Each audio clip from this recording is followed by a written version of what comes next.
Friends, welcome back to my YouTube channel official GSS classes. देखिए, आज हम 10th class में सब्जेक्ट हिंदी में एक टॉपिक लेकर के आए हैं, पद्यांश। बोर्ड परीक्षा में जो पद्यांश पूछा जाता है उसका हिंदी अनुवाद हम कैसे करते हैं। तो आप वीडियो को मिस मत करिएगा, एंड तक वीडियो देखिएगा, चैनल को सब्सक्राइब कर लीजिएगा, बेल आइकन प्रेस कर लीजिएगा। पहले पद्यांश से, ये पहला पद्यांश है आपका हिंदी का। तो सब्जेक्ट हिंदी या विषय जो हिंदी है आपका, उसका पहला पद्यांश जो सूरदास जी ने लिखा है उसका मैं आपको बताने जा रहा हूँ। इसका हिंदी अनुवाद कैसे करते हैं बोर्ड परीक्षा में। और एक बार में चैलेंज है, आपको एक बार में सिखा दूंगा। आप चैनल को सब्सक्राइब कर लीजिएगा, बेल आइकन प्रेस कर लीजिएगा और वीडियो को एंड तक देखिएगा। देखो, सबसे पहले बोर्ड परीक्षा में आता है इस तरीके से लिखा हुआ पद्यांश कि चरण कमल बंदो हरिराई, जाकी कृपा पंगु गिर लांगे, अंधे को सब कुछ दर्शाई, बहरो सुने गूंग पुन बोले, रंक चले सिर छत्र धराई, सूरदास स्वामी करुणा में बार बार बंदे उतह पाई। सबसे पहले आपको करना यह है कि आपको पैराग्राफ पहचानना है पद्यांश की किससे लिया गया है। तो सूरदास जी द्वारा अगर रचित है पद्यांश तो उसमें सूर नाम कहीं होगा, इससे आप पहचान कर सकते हैं। पहचानने की ट्रिक है, अगर सूरदास जी ने वो लिखा है तो कहीं भी सूर का नाम जरूर होगा, तो उससे आप पहचान सकते हैं कि हमारा ये सूरदास जी द्वारा रचित है। तो सबसे पहले बोर्ड परीक्षा में ये जो प्रश्न होता है इसका आंसर हम कैसे देते हैं। देखो, आंसर इस प्रकार से देते हैं कि इस तरीके से प्रश्न नंबर, जिस नंबर पर भी आता है प्रश्न नंबर, जैसे 4 हल, तो प्रश्न नंबर आपने 4 हल लिखा इस तरीके से ब्लैक पेन से। अब ब्लैक पेन से क्या करेंगे, चरण कमल, इस तरीके से लिखने का तरीका है बोर्ड परीक्षा में, इस तरीके से लिखते हैं चरण कमल और डैश डैश लगा करके तह पाई, इस तरीके से तह पाई, इस तरीके से आप लिखेंगे इसको। ठीक, इसके बाद आप लिखेंगे इसकी संदर्भ क्या है। तो पहला हेडिंग डालेंगे साफ साफ संदर्भ। संदर्भ में क्या लिखना है कि प्रस्तुत पद्यांश, इस तरीके से लिखोगे साफ साफ, प्रस्तुत पद्यांश, प्रस्तुत पद्यांश सूरदास जी द्वारा रचित, सूरदास जी द्वारा रचित सूरसागर। ब्लैक पेन से लिखेंगे सूरसागर, इन्वर्टेड कॉमा बंद कर देंगे कि प्रस्तुत पद्यांश सूरदास जी द्वारा रचित सूरसागर से लिया गया है, से लिया गया है या उद्धृत है, लिया गया। ये मैंने आपको सिंपल लैंग्वेज लिखवा दी कि प्रस्तुत पद्यांश हमारी पाठ्य पुस्तक काव्यांजलि या काव्य के खंड से सूरदास जी जो है आपका, उससे लिया गया है। तो ये तो कठिन रहेगा थोड़ा सा, आप सिंपल लैंग्वेज में लिखिए प्रस्तुत पद्यांश सूरदास जी द्वारा रचित सूरसागर से लिया गया है। अब इसका देखो अगला हेडिंग डालते हैं हम प्रसंग। प्रसंग, तो प्रसंग में ये देखते हैं कि प्रसंग में क्या बताया है। तो देखो, इस प्रसंग में ये बताया कि सूरदास जी ने अपने जो आराध्य है श्री कृष्ण, आराध्य का मतलब होता है देवता, उनकी चरण कमलों की वंदना की है। तो आप सिंपल भाषा में क्या करेंगे कि प्रस्तुत पद में इस तरीके से लिखेंगे, प्रस्तुत पद में सूरदास जी ने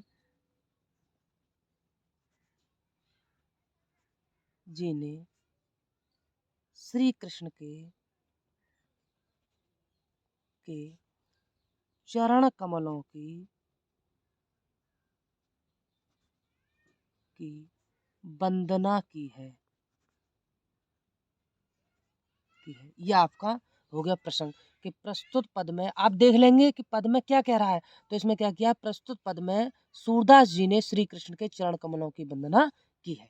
अब देखो, इसके बाद आता है आपकी व्याख्या। तो व्याख्या सिर्फ आपको हम समझा देंगे, आपको लिखनी आपको है व्याख्या। ठीक है, देखो व्याख्या में समझा दे रहा हूँ कि चरण कमल बंदो हरिराई, इसका मतलब होता है कि सबसे पहले जब लिखेंगे तो क्या लिखेंगे, भक्त कवि सूरदास, भक्त सूरदास श्री कृष्ण के चरण कमलों की महिमा का वर्णन करते हुए कहते हैं। ये अपनी तरफ से जोड़ना है। इसमें क्या दिया है, देखो, भक्त सूरदास जी श्री कृष्ण के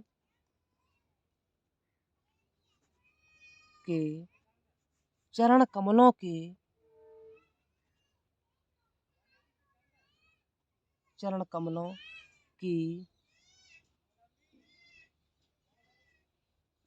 महिमा का वर्णन करते हुए कहते हैं कि देखो, भक्त सूरदास जी, भक्त थे सूरदास किसके? भगवान कृष्ण के। तो भक्त सूरदास जी श्री कृष्ण के चरण कमलों की महिमा का वर्णन करते हुए कहते हैं कि, क्या कहा है? चरण, चरण का मतलब होता है पैर, चरण कहते हैं पैर के लिए। कमल किसके समान? कमल के समान, यानी पैर किसके समान है? चरण किसके समान है? कमल के समान है। बंदों का मतलब होता है वंदना करता हूँ, प्रार्थना करता हूँ। हरि राई, हरि राई का मतलब होता है कृष्ण की।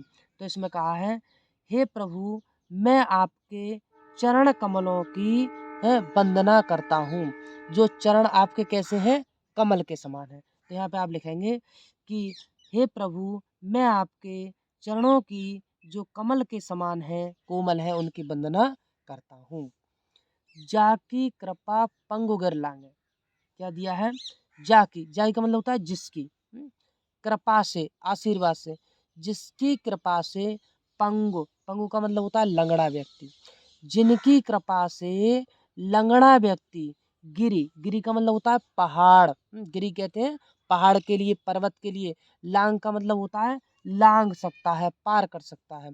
तो हे प्रभु मैं आपके चरण जो कमल के समान कोमल है उनकी वंदना करता हूँ, जिनकी कृपा से कोई लंगड़ा व्यक्ति, पंगु का मतलब होता है लंगड़ा व्यक्ति, गिरी का मतलब होता है पहाड़ पर्वत को लांग सकता है, पार कर सकता है। आपके चरण कमलों की वंदना मैं करता हूँ। आपके चरण कमलों में इतनी शक्ति है प्रभु कि कोई व्यक्ति इसकी वंदना करे तो लंगड़ा व्यक्ति भी पर्वत को लांग सकता है। आगे दिया है, अंधे को सब कुछ दर्शाई, अंधे को मतलब होता है जो अंधा व्यक्ति है, देख नहीं सकता। अंधे को सब कुछ दर्शाई, दर्शाई का मतलब होता है दिखाना। आपकी कृपा से जो अंधा व्यक्ति है वो सब कुछ देखने लगता है, लंगड़ा व्यक्ति पर्वत को लांग सकता है। फिर आगे दिया है, बहरो सुने, यानी जो बहरा व्यक्ति होता है वो सुनने लगता है। गूंग पुन बोले, गूंग का मतलब होता है गूंगा व्यक्ति। बहरो सुने गूंगपन बोले, जो बोलने में असमर्थ है वो फिर से बोलने लगता है। बहरा व्यक्ति सुनने लगता है, गूंगा व्यक्ति बोलने लगता है। रंक चले सिर छत्र धराई, रंक का मतलब होता है गरीब व्यक्ति, चले का मतलब होता है चलने लगता है, सिर का मतलब होता है सिर पर है, छत्र धराई, छत्र का मतलब होता है धारण किए हुए, छत्र धारण किए हुए। अर्थात आपकी कृपा से, आपके चरण कमलों की कृपा से जो गरीब व्यक्ति है वो भी अपने सिर पर छत्र धारण कर सकता है, यानी वो भी अमीर बन सकता है। फिर सूरदास जी कह रहे हैं, सूरदास स्वामी करुणा में बार बार बंधों ते पाई। सूरदास जी कहते हैं, सूरदास स्वामी करुणा में, हे स्वामी मैं आपकी चरण कमलों की बार बार वंदना करता हूँ। तो एंड में कहा है, अंत में, अतः ऐसे दयालु श्री कृष्ण के चरणों की मैं बार बार वंदना करता हूँ। करुणामय का मतलब होता है दयालु, भगवान श्री कृष्ण दयालु हैं तो उनके चरणों की मैं बार बार वंदना करता हूँ। इस प्रकार से आप बोर्ड परीक्षा में इसकी व्याख्या करेंगे।